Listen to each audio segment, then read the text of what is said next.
आज हम देखेंगे जब आप आर्किटेक्चर कंप्लीट कर लेते हैं उसके बाद जब आप जॉब के लिए जाते हैं एज एन आर्किटेक्ट या ड्राफ्ट्समैन या इंटीरियर डिज़ाइनर, तो आपको आर्किटेक्चर फर्म में किस तरीके के क्वेश्चन पूछे जाते हैं उसके बारे में मैं डिटेल में बात करूंगी। उससे पहले अगर आप मेरे चैनल पर नए हैं तो चैनल को सब्सक्राइब करें एंड लाइक करना बिल्कुल मत भूलिए। चलिए देखते हैं। बेसिक क्वेश्चन होता है वो हर नॉर्मल इंटरव्यू की तरह ही होता है। जो बेसिक क्वेश्चन होगा वो इंट्रोडक्शन के बारे में ही होगा। आपसे पूछेंगे आप अपना इंट्रोडक्शन दीजिए, जिसमें आप उनको बता सकते हैं कि आपने कौन से कॉलेज से अपना आर्किटेक्चर कंप्लीट किया है, आपकी क्या क्या हॉबीज़ हैं, आपको क्या क्या पसंद है और आपको क्या क्या सॉफ्टवेयर्स आते हैं। आप ये अपने बेसिक इंट्रोडक्शन में बता सकते हैं, जिसमें आप नाम अपना एड्रेस भी इंक्लूड करेंगे, राइट। उसके बाद जब अगला क्वेश्चन वो आपसे पूछेंगे कि आपको क्या क्या सॉफ्टवेयर आते हैं, तो जो सॉफ्टवेयर हैं वो आपको डिटेल में बताना होगा। लाइक जैसे आपको ऑटोकैड आता है, अगर आपको 3D आता है तो 3D बता सकते हैं, जैसे कि उसमें स्केचअप होता है, रेविट होता है, 3D मैक्स होता है, इस तरीके की चीज़ें आप बता सकते हैं। आपको MS एक्सेल आता है आप वो भी बता सकते हैं, आपको फोटोशॉप आता है तो आप वो भी बता सकते हैं। सॉफ्टवेयर स्किल में आपको आपकी सारे सॉफ्टवेयर बताने होंगे।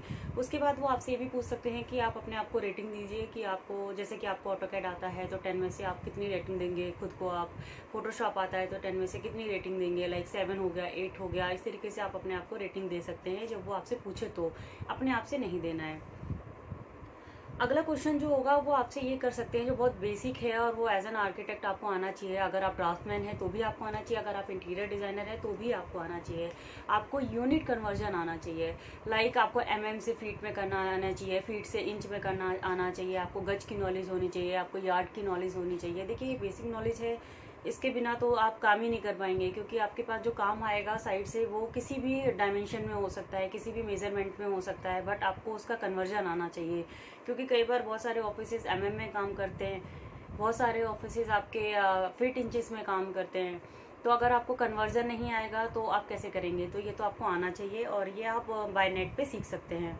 फिर उसके बाद जो basic question as a fresher से पूछा जाता है उसकी नॉलेज को जज करने के लिए, देखने के लिए, तो उससे वो पूछेंगे कि आपको स्टेयरकेस का सेक्शन काटना आता है कि नहीं आता। बेसिक सा वो आपको ऑटोकैड में दे देंगे या फिर आपको पेपर में दे देंगे। आपको उसमें बेसिक सी डिटेल्स बनानी होंगी जो भी होती है, लाइक राइजर हो गया, विड्थ हो गया, आपको राइजर कैलकुलेट करना आता है कि नहीं आता है। होपफुली आपको पता होगा अगर आप आर्किटेक्ट हैं तो। अदरवाइज नहीं पता है तो कमेंट करके बताइए, मैं इसकी डिटेल वीडियो आपको बता दूंगी स्टेयरकेस के ऊपर कि कैसे कैसे इसको आपको वहाँ पे डिज़ाइन करना होगा और समझाना होगा जब भी कोई इंटरव्यूअर आपसे पूछता है तो, राइट।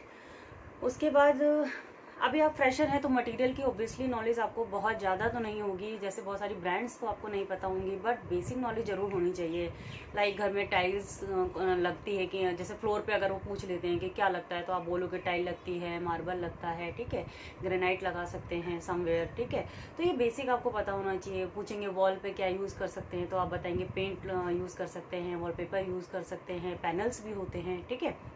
आप पूछेंगे फॉल सीलिंग में क्या कर सकते हैं तो आप बोल सकते हैं POP फॉल सीलिंग या हमारी जिप्सम फॉल सीलिंग हम कर सकते हैं। एक तो कुछ मतलब ऐसा नहीं है कि आपको बहुत सारे मटेरियल की नॉलेज होनी चाहिए, क्योंकि आप भी फ्रेशर हैं, वो भी जानते हैं कि आप फ्रेशर हैं, आपको सब कुछ तो नहीं पता होगा, पर बेसिक कुछ मटेरियल्स जो हैं जो बेसिक यूज़ होते हैं वो तो एटलीस्ट आपको पता होना चाहिए। अदरवाइज उनको भी कैसे पता चलेगा कि आपको कुछ आता है कि नहीं आता है, राइट। उसके बाद आपसे पूछा जाएगा कि आपके एक्सपेक्टेशंस क्या हैं। देखो मेरे हिसाब से इस टाइम पे आपको क्या करना है, लाइक आप फ्रेशर हैं और आप जॉब करने जा रहे हैं, आपको भी पता है आपको कितना काम आता है, आपने इंटर्नशिप करी होगी ऑल दो, तो आपको इतना बहुत ज़्यादा काम तो नहीं आता होगा।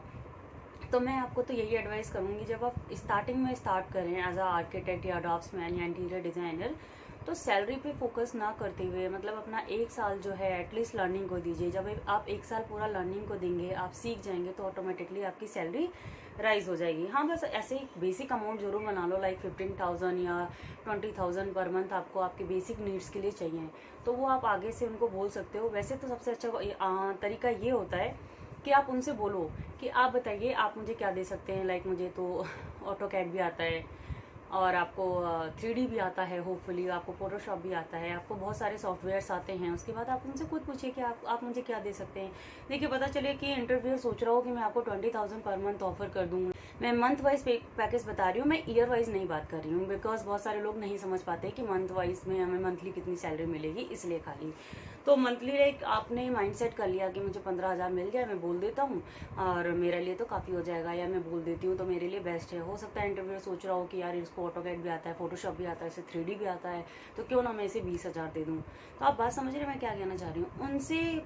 उनसे के मुंह से निकलने दीजिए, उन्हें बताने दीजिए कि वो आपको कितना देना चाहते हैं। वो खुद से अगर बोलेंगे कि हाँ लाइक मैं आपको अराउंड 17 और 18 देना चाहता हूँ, अगर आपके लिए वो ठीक है, आपको सूट करता है तो आप कंफर्म कर दो, नहीं करता तो आप वापस से बोलो कि सर मुझे थोड़ा सा राइज दे दो, लाइक पोलाइट वे में कि थोड़ा सा राइज दे दो, कन्वेंस लगता है और ऐसी सिचुएशंस होती हैं तो थोड़ा राइज करा लो जो आपको लगता है कि आपके कंफर्ट जोन में ठीक है और आप कर सकते हैं इस पे स्केल पे। तो ये बेसिक 2-4 चीज़ें हैं जो कि आर्किटेक्चर में पूछी जाती हैं। ऑल दो आप जब इंटर्नशिप करते हैं तो समटाइम्स आपसे ये क्वेश्चंस नहीं पूछे जाते हैं, पर आप जॉब करने जाते हैं तो आपसे पूछे जाएंगे। पर मेरी बेस्ट एडवाइस तो आपको यही है कि आप जब भी जहाँ पे भी इंटर्नशिप कर रहे हैं, अगर आपके लास्ट सेमेस्टर में इंटर्नशिप होती है तो आप वहीं पे job at least for 6 month continue करो। जब आप वहाँ से सीख जाओ उसके बाद जॉब स्विच करो और वहाँ पे अपनी सैलरी गेन की बात कर सकते हैं। अगर आप इंटर्नशिप नहीं कर रहे हैं तो फिर आप जनरली इन सारे क्वेश्चंस को प्रिपेयर कर लीजिए, ये नॉर्मल पूछे जाएंगे। हो सकता है कई बार आर्किटेक्ट आपसे टेस्ट भी करवा लें, लाइक आपको दे दें वहाँ पे ऑटोकैड चलाना आता है कि नहीं आता है, आपने जो भी सॉफ्टवेयर बोले हैं उसके टेस्ट भी करा सकते हैं। अगर आपको आते हैं तो आप क्वालिफाई कर लेंगे, इतनी कोई बड़ी बात नहीं है। और तो होपफुली आपको वीडियो पसंद आई हो, अच्छी लगी हो तो चैनल को लाइक करें, शेयर करें, सब्सक्राइब करें।